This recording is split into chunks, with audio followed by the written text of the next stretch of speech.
Hi hello ಎಲ್ಲರಿಗೂ ನಮಸ್ಕಾರ. ನಾನು ರಾಜೇಶ್ವರಿ. ಇವತ್ತಿನ ವಿಡಿಯೋದಲ್ಲಿ ತುಂಬಾನೇ ಸಿಂಪಲ್ ಆಗಿ ತುಂಬ ಸುಲಭವಾಗಿ ಬೆಂಡೆಕಾಯಿ ಪಲ್ಯನ ಮಾಡ್ಕೊಳ್ಳೋದನ್ನ ತೋರಿಸ್ತಾ ಇದ್ದೀನಿ. ಇದನ್ನು ಮಾಡ್ಕೊಳ್ಳೋದಕ್ಕೆ ತುಂಬ ಟೈಮ್ ಕೂಡ ಬೇಡ, ಹಾಗೆ ತುಂಬ ಪದಾರ್ಥಗಳಂತೂ ಬೇಡ. ತುಂಬ ಕಡಿಮೆ ಸಮಯದಲ್ಲಿ ತುಂಬ ಕಡಿಮೆ ಪದಾರ್ಥಗಳನ್ನ ಬಳಸ್ಕೊಂಡು ಈ ಒಂದು ಪಲ್ಯನ ಮಾಡ್ಕೋಬಹುದು. ತುಂಬಾನೇ ಚೆನ್ನಾಗಿರುತ್ತೆ. ಚಪಾತಿಗೆ, ದೋಸೆಗೆ, ಹಾಗೆ ಅನ್ನ ಸಾಂಬಾರ್ಗೆ ಜೊತೆಗೆ ಸೈಡ್ ಡಿಶ್ ಆಗಿ ಕೂಡ ಇದು ತುಂಬಾನೇ ಚೆನ್ನಾಗಿರುತ್ತೆ. ಇನ್ನು ತಡ ಮಾಡೋದು ಯಾಕೆ, ಬನ್ನಿ ವಿಡಿಯೋನ ಶುರು ಮಾಡ್ಬಿಡೋಣ. ಹಾಗೆ ನನ್ನ ಚಾನಲ್ನ ಇನ್ನು ಯಾರೆಲ್ಲ ಸಬ್ಸ್ಕ್ರೈಬ್ ಮಾಡ್ಕೊಳ್ದೆ ನೋಡ್ತಾ ಇದ್ದೀರಾ, ಪ್ಲೀಸ್ ಬೇಗ ಬೇಗ ಹೋಗಿ ಸಬ್ಸ್ಕ್ರೈಬ್ ಮಾಡ್ಕೊಳ್ಳಿ. ಹಾಗೆ ಪಕ್ಕದಲ್ಲಿರುವಂಥ ಬೆಲ್ ಬಟನ್ ಕೂಡ ಕ್ಲಿಕ್ ಮಾಡಿ. ಸೊ ಬನ್ನಿ ವಿಡಿಯೋನ ಶುರು ಮಾಡೋಣ. ನಾನಿಲ್ಲಿ ಅರ್ಧ ಕೆಜಿ ಆಗುವಷ್ಟು ಬೆಂಡೆಕಾಯಿನ ತಗೊಂಡಿದ್ದೀನಿ. ಬೆಂಡೆಕಾಯಿನ ನೀಟಾಗಿ ವಾಶ್ ಮಾಡಿಕೊಂಡು ಒಂದು ಬಟ್ಟೆ ಸಹಾಯದಿಂದ ಇದನ್ನು ಚೆನ್ನಾಗಿ ಒರೆಸ್ಕೊಂಡು ಎತ್ತಿಟ್ಕೊಂಡಿದ್ದೀನಿ. ನೀರನ್ನ ಸ್ವಲ್ಪ ಕೂಡ ಇಲ್ಲದೆ ಇರೋ ಹಾಗೆ ಇದನ್ನು ಚೆನ್ನಾಗಿ ಒರೆಸ್ಕೊಂಡು ಎತ್ತಿಟ್ಕೋಬೇಕು. ಈ ರೀತಿ ಮಾಡ್ಕೊಳ್ಳೋದ್ರಿಂದ ಬೆಂಡೆಕಾಯಿ ಲೋಳೆ ಲೋಳೆ ಥರ ಬರೋದಿಲ್ಲ. ಹಾಗಾಗಿ ಇದನ್ನು ಚೆನ್ನಾಗಿ ವಾಶ್ ಮಾಡಿಕೊಂಡು ಆಮೇಲೆ ಇದನ್ನು ಬಟ್ಟೆ ಸಹಾಯದಿಂದ ಒರೆಸ್ಕೊಂಡು ನೀಟಾಗಿ ಎತ್ತಿಟ್ಕೊಂಡಿದ್ದೀನಿ. ಇದನ್ನು ಇವಾಗ ಸಣ್ಣ ಸಣ್ಣದಾಗಿ ಕಟ್ ಮಾಡ್ಕೋಬೇಕು. ನೋಡ್ತಾ ಇದ್ದೀರಾ ಅಲ್ವಾ, ನಾನು ಈ ರೀತಿ ಸಣ್ಣ ಸಣ್ಣದಾಗಿ ಕಟ್ ಮಾಡ್ಕೊಂಡಿದ್ದೀನಿ. ತುಂಬ ಸಣ್ಣನೂ ಬೇಡ, ತುಂಬ ದಪ್ಪನೂ ಬೇಡ, ಸ್ವಲ್ಪ ಮೀಡಿಯಮ್ ಆಗಿ ಸೇರಿಸ್ಕೊಂಡು ಕಟ್ ಮಾಡಿಕೊಂಡ್ರೆ ತುಂಬಾ ಚೆನ್ನಾಗಿರುತ್ತೆ. ನಾನು ಈ ರೀತಿ ಸಣ್ಣ ಸಣ್ಣದಾಗಿ ಕಟ್ ಮಾಡ್ಕೊಂಡಿದ್ದೀನಿ. ಇವಾಗ ಇದನ್ನು ಪಕ್ಕಕ್ಕೆ ಎತ್ತಿಟ್ಕೊಂಡು ಸ್ಟವ್ನ ಆನ್ ಮಾಡಿ ಒಂದು ಪಾತ್ರೆ ಇಟ್ಟು ಪಾತ್ರೆಗೆ 1 ಟೇಬಲ್ ಸ್ಪೂನ್ ಆಗುವಷ್ಟು ಎಣ್ಣೆನ ಸೇರಿಸ್ಕೊತಿದ್ದೀನಿ. ಎಣ್ಣೆನ ಕಡಿಮೆನೇ ಹಾಕೊಳ್ಳಿ, ಹಂಗಾಗಿ ನಾನಿಲ್ಲಿ 1 ಟೇಬಲ್ ಸ್ಪೂನ್ ಮಾತ್ರ ಹಾಕೊಂಡಿದ್ದೀನಿ. ಎಣ್ಣೆ ಸ್ವಲ್ಪ ಬಿಸಿ ಆದಮೇಲೆ ಇದಕ್ಕೆ ಕಟ್ ಮಾಡಿ ಇಟ್ಕೊಂಡಿರುವಂಥ ಬೆಂಡೆಕಾಯಿನ ಸೇರಿಸ್ಕೊತಿದ್ದೀನಿ. ಈ ರೀತಿ ಎಣ್ಣೆನ ಸೇರಿಸ್ಕೊಂಡು ಬೆಂಡೆಕಾಯಿನ ಫ್ರೈ ಮಾಡ್ಕೊಳ್ಳೋದ್ರಿಂದ ಲೋಳೆ ಲೋಳೆ ಥರ ಖಂಡಿತ ಆಗಲ್ಲ. ಬೆಂಡೆಕಾಯಿನ ತಿನ್ನೋದಕ್ಕೆ ಇಷ್ಟಪಡದೇ ಇರುವಂಥವ್ರಿಗೆ ಈ ರೀತಿ ಒಂದ್ಸರಿ ಬೆಂಡೆಕಾಯಿನ ಎಣ್ಣೆನಲ್ಲಿ ಫ್ರೈ ಮಾಡಿಕೊಂಡು ಬೆಂಡೆಕಾಯಿ ಪಲ್ಯನ ಮಾಡಿಕೊಡಿ. ತುಂಬಾ ಇಷ್ಟಪಟ್ಟು ತಿಂತಾರೆ, ಹಾಗೆ ಮತ್ತೆ ಕೇಳಿ ಮಾಡಿಸ್ಕೊಂಡು ಕೂಡ ತಿಂತಾರೆ. ನಾನು ಎಣ್ಣೆನ ಸೇರಿಸ್ಕೊಂಡು ಇದನ್ನು ಒಂದು 5 ನಿಮಿಷ ಚೆನ್ನಾಗಿ ಫ್ರೈ ಮಾಡ್ಕೊತಾ ಇದ್ದೀನಿ. ಇದನ್ನು ತುಂಬ ಕಪ್ಪಗಾಗೋವರೆಗೂ ಕೂಡ ಇದನ್ನು ಫ್ರೈ ಮಾಡ್ಕೊಳ್ಳೋದೆಲ್ಲ ಏನು ಬೇಡ. ಒಂದು 5ರಿಂದ 7 ನಿಮಿಷಗಳ ಕಾಲ ಇದನ್ನು ಲೋ ಫ್ಲೇಮ್ನಲ್ಲೇ ಇಟ್ಕೊಂಡು ಚೆನ್ನಾಗಿ ಫ್ರೈ ಮಾಡ್ಕೊಳ್ಳಿ. ನೀವು ನೋಡ್ತಾ ಇದ್ದೀರಾ ಅಲ್ವಾ, ನಾನು ಇದನ್ನು ಈ ರೀತಿ ಫ್ರೈ ಮಾಡ್ಕೊಂಡಿದ್ದೀನಿ. ಇದಿವಾಗ ಒಂದು 70 ಭಾಗದಷ್ಟು ಎಣ್ಣೆಯಲ್ಲಿ ಫ್ರೈ ಮಾಡ್ಕೋಬೇಕಾದ್ರೇ ಬೆಂದೋಗುತ್ತೆ. ಹಾಗಾಗಿ ನಾನು ಇದನ್ನು ರೆಡಿ ಮಾಡ್ಕೊಂಡಿದ್ದೀನಿ. ಇದು ಇವಾಗ ಪೂರ್ತಿಯಾಗಿ ಫ್ರೈ ಆಗಿದೆ.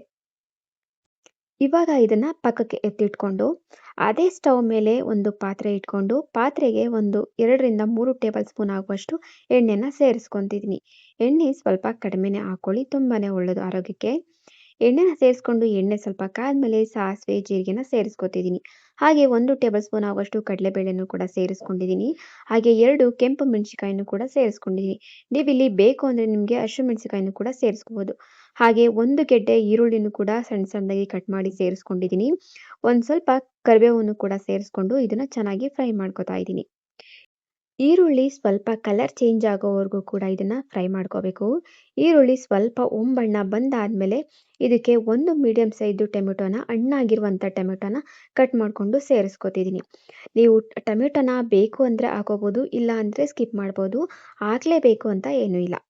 ಟೊಮೆಟೊನ ಸೇರಿಸ್ಕೊಂಡು ಚೆನ್ನಾಗಿ ಫ್ರೈ ಮಾಡಿಕೊಂಡು ಇದನ್ನು ಟೊಮೆಟೊ ಪೂರ್ತಿಯಾಗಿ ಮೆತ್ತಗಾಗೋವರೆಗೂ ಕೂಡ ಇದನ್ನು ಫ್ರೈ ಮಾಡ್ಕೋಬೇಕು. ಚೆನ್ನಾಗಿ ಮಿಕ್ಸ್ ಮಾಡಿಕೊಂಡು ಇದಕ್ಕೆ ಒಂದು ಪ್ಲೇಟ್ನ ಮುಚ್ಚಿ ಒಂದು 5 ನಿಮಿಷ ಚೆನ್ನಾಗಿ ಕುಕ್ ಆಗೋದಕ್ಕೆ ಬಿಡಬೇಕು. ಟೊಮೆಟೊ ಪೂರ್ತಿಯಾಗಿ ಮೆತ್ತಗಾಗಬೇಕು. ಅಲ್ಲಿವರೆಗೂ ಕೂಡ ಇದನ್ನು ಚೆನ್ನಾಗಿ ಕುಕ್ ಮಾಡಿಕೊಂಡ್ರೆ ಆಯಿತು. ಟೊಮೆಟೊ ಪೂರ್ತಿಯಾಗಿ ಮೆತ್ತಗಾಗಿದೆ. ನೀವು ಕೂಡ ನೋಡ್ತಾ ಇದ್ದೀರಾ ಅಲ್ವಾ, ಟೊಮೆಟೊ ಎಷ್ಟು ಚೆನ್ನಾಗಿ ಮೆತ್ತಗಾಗಿದೆ ಅಂತ. ಪೂರ್ತಿಯಾಗಿ ಟೊಮೆಟೊ ಮೆತ್ತಗಾಗೋವರೆಗೂ ಕೂಡ ಚೆನ್ನಾಗಿ ಕುಕ್ ಮಾಡ್ಕೊಳ್ಳೋದ್ರಿಂದ ಬೆಂಡೆಕಾಯಿನ ಪಲ್ಯ ತುಂಬಾ ಚೆನ್ನಾಗಾಗುತ್ತೆ. ಇವಾಗ ಟೊಮೆಟೊ ಮೆತ್ತಗಾಗಿರೋದ್ರಿಂದ ನಾನಿಲ್ಲಿ ಅರ್ಧ ಟೇಬಲ್ ಸ್ಪೂನ್ ಆಗುವಷ್ಟು ಶುಂಠಿ ಬೆಳ್ಳುಳ್ಳಿ ಪೇಸ್ಟ್ನ ಸೇರಿಸ್ಕೊತಿದ್ದೀನಿ. ಹಾಗೆ 1/4 ಸ್ಪೂನಷ್ಟು ಅರಿಶಿನ ಕೂಡ ಸೇರಿಸ್ಕೊತಿದ್ದೀನಿ. ಇದನ್ನು ಸೇರಿಸ್ಕೊಂಡು ಚೆನ್ನಾಗಿ ಮಿಕ್ಸ್ ಮಾಡಿಕೊಂಡು ಶುಂಠಿ ಬೆಳ್ಳುಳ್ಳಿನಲ್ಲಿರುವಂಥ ಹಸಿ ವಾಸನೆ ಹೋಗೋವರೆಗೂ ಕೂಡ ಇದನ್ನು ಲೋ ಫ್ಲೇಮ್ನಲ್ಲೇ ಇಟ್ಕೊಂಡು ಚೆನ್ನಾಗಿ ಕುಕ್ ಮಾಡ್ಕೋಬೇಕು. ಶುಂಠಿ ಬೆಳ್ಳುಳ್ಳಿನಲ್ಲಿರುವಂಥ ಹಸಿ ವಾಸನೆ ಪೂರ್ತಿಯಾಗಿ ಹೋದ್ಮೇಲೆ ಇದಕ್ಕೆ 1 ಟೇಬಲ್ ಸ್ಪೂನ್ ಆಗುವಷ್ಟು ಸಾಂಬಾರು ಪುಡಿನ ಸೇರಿಸ್ಕೊತಿದ್ದೀನಿ. ಹಾಗೆ ಸ್ವಲ್ಪ ನೀರನ್ನು ಕೂಡ ಸೇರಿಸ್ಕೊಂಡು ಇದನ್ನು ಚೆನ್ನಾಗಿ ಮಿಕ್ಸ್ ಮಾಡ್ಕೊತಾ ಇದ್ದೀನಿ. ನಿಮಗೆ ಬೇಕು ಅಂದರೆ ಸಾಂಬಾರು ಪುಡಿನ ಸೇರಿಸ್ಕೊಳ್ಳಿ, ಇಲ್ಲ ಅಂದರೆ ನೀವು ಧನಿಯಾ ಪುಡಿ ಹಾಗೆ ಸ್ವಲ್ಪ ಗರಂ ಮಸಾಲೆನ ಕೂಡ ಸೇರಿಸ್ಕೋಬೋದು. ಬೇಕಿದ್ರೆ ಮಾತ್ರ ಸೇರಿಸ್ಕೊಳ್ಳಿ. ನಾನಿಲ್ಲಿ ಸಾಂಬಾರು ಪುಡಿನ ಸೇರಿಸ್ಕೊಂಡು ಚೆನ್ನಾಗಿ ಮಿಕ್ಸ್ ಮಾಡಿಕೊಂಡು ಹಾಗೆ ರುಚಿಗೆ ತಕ್ಕಷ್ಟು ಉಪ್ಪನ್ನು ಕೂಡ ಸೇರಿಸ್ಕೊಂಡು ಇದನ್ನು ಚೆನ್ನಾಗಿ ಮಿಕ್ಸ್ ಮಾಡ್ಕೊತಾ ಇದ್ದೀನಿ. ಈ ರೀತಿ ಚೆನ್ನಾಗಿ ಮಿಕ್ಸ್ ಮಾಡ್ಕೊಳ್ತಾ ಇದನ್ನು ಚೆನ್ನಾಗಿ ಕುಕ್ ಮಾಡ್ಕೋಬೇಕು. ಅಂಟಿಲ್ ನೀವು ಇದು ಚೆನ್ನಾಗಿ ಕುಕ್ ಆಗಿ ಮೇಲ್ಗಡೆ ಎಣ್ಣೆ ಬರೋವರೆಗೂ ಕೂಡ ಇದನ್ನು ಕುಕ್ ಮಾಡಿಕೊಂಡ್ರೆ ಆಯಿತು. ನೀವು ನೋಡ್ತಾ ಇರ್ಬೋದು, ನಾನು ಇದನ್ನು ಈ ರೀತಿ ಚೆನ್ನಾಗಿ ಕುಕ್ ಮಾಡ್ಕೊಂಡಿದ್ದೀನಿ. ಈ ರೀತಿ ಚೆನ್ನಾಗಿ ಕುಕ್ ಮಾಡ್ಕೊಂಡಿದ್ದಲ್ಲ ಆದಮೇಲೆ ಎಣ್ಣೆನಲ್ಲಿ ಫ್ರೈ ಮಾಡಿ ಇಟ್ಕೊಂಡಿರುವಂಥ ಬೆಂಡೆಕಾಯಿನ ಇದಕ್ಕೆ ಸೇರಿಸ್ಕೊತಾ ಇದ್ದೀನಿ. ಬೆಂಡೆಕಾಯಿನ ಸೇರಿಸ್ಕೊಂಡು ಇದನ್ನ ಚೆನ್ನಾಗಿ ಮಿಕ್ಸ್ ಮಾಡಿಕೊಂಡು ಒಂದು 2 ನಿಮಿಷ ಇದನ್ನ ಚೆನ್ನಾಗಿ ಬೇಯಿಸ್ಕೊಂಡ್ರೆ ಸಾಕಾಗುತ್ತೆ. ಎಣ್ಣೆಯಲ್ಲಿ ಫ್ರೈ ಮಾಡ್ಕೋಬೇಕಿದ್ರೇನೆ ಒಂದು 70 ಭಾಗದಷ್ಟು ಬೆಂಡೆಕಾಯಿ ಬೆಂದೋಗಿರುತ್ತೆ. ಹಾಗಾಗಿ ಇದನ್ನ ತುಂಬ ಹೊತ್ತು ಬೇಯಿಸ್ಕೊಳ್ಳುವಂಥ ಅವಶ್ಯಕತೆ ಎಲ್ಲ ಏನೂ ಇಲ್ಲ. ಒಂದು 2 ನಿಮಿಷ ಚೆನ್ನಾಗಿ ಕುಕ್ ಮಾಡಿಕೊಂಡ್ರೆ ಸಾಕಾಗುತ್ತೆ. ನಾನು ಇದನ್ನ ಇವಾಗ ಈ ರೀತಿ ಕುಕ್ ಮಾಡ್ಕೊಂಡಿದ್ದೀನಿ. ಇದು 90 ಭಾಗದಷ್ಟು ರೆಡಿಯಾಗಿದೆ. ಪಲ್ಯ ಈ ರೀತಿ ಅದಕ್ಕೆ ಬಂದಮೇಲೆ ಇದಕ್ಕೆ ಕೊನೆಯಲ್ಲಿ ಸ್ವಲ್ಪ ಹಸಿ ತೆಂಗಿನಕಾಯಿ ತುರಿನ ಸೇರಿಸ್ಕೊತಿದ್ದೀನಿ. ಇದು ಕೂಡ ಆಪ್ಷನಲ್ಲು. ನೀವು ಬೇಕಿದ್ರೆ ಹಾಕೋಬೋದು, ಬೇಡ ಅಂದರೆ ಸ್ಕಿಪ್ ಮಾಡ್ಬೋದು. ನಾನಿಲ್ಲಿ ಸ್ವಲ್ಪ ತೆಂಗಿನಕಾಯಿ ತುರಿ ಹಾಗೆ ಸ್ವಲ್ಪ ಕೊತ್ತಂಬರಿ ಸೊಪ್ಪನ್ನು ಕೂಡ ಲಾಸ್ಟಲ್ಲಿ ಸೇರಿಸ್ಕೊತಿದ್ದೀನಿ. ಇದನ್ನು ಸೇರಿಸ್ಕೊಂಡು ಚೆನ್ನಾಗಿ ಮಿಕ್ಸ್ ಮಾಡಿಕೊಂಡ್ರೆ ಆಯಿತು. ಕಾಯಿನ ಸೇರಿಸ್ಕೋಬೇಕಿದ್ರೆ ಸ್ಟವ್ನ ಫುಲ್ಲು ಲೋ ಫ್ಲೇಮ್ನಲ್ಲಿ ಇಟ್ಕೊಂಡು ಮಿಕ್ಸ್ ಮಾಡ್ಕೊಳ್ಳಿ.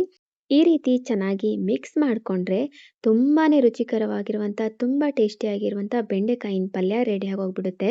ಇದು ದೋಸೆ ಜೊತೆಗೆ, ಚಪಾತಿ ಜೊತೆಗೆ ಹಾಗೆ ಊಟಕ್ಕೆ ಸೈಡ್ ಡಿಶ್ ಆಗಿ ಕೂಡ ಇದನ್ನು ತಿನ್ಕೋಬೋದು. ನೀವು ಕೂಡ ನೋಡಿದ್ರಿಲ್ವಾ ನಾನು ಎಷ್ಟು ಸುಲಭವಾಗಿ ಈ ಪಲ್ಯನ ರೆಡಿ ಮಾಡಿಕೊಂಡೆ ಅಂತ.